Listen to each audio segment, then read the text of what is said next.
Patuloy ang dagsa ng mga biyahero sa mga transport hub ngayong holiday season. Sa Parañaque Integrated Terminal Exchange pa lamang, lagpas 1 milyon na ang naitalang pasahero mula December 19 hanggang 23.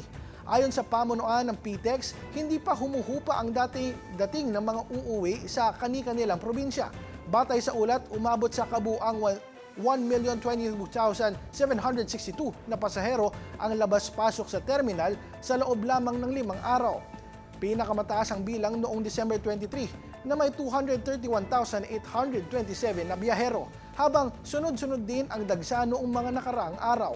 Ngayong bisperas ng Pasko, tuloy-tuloy pa rin ang dating ng mga pasahero sa PTEX. Pagsapit pa lang ng alas 8 ng umaga kanina, 40,492 na pasahero agad ang dumating sa terminal.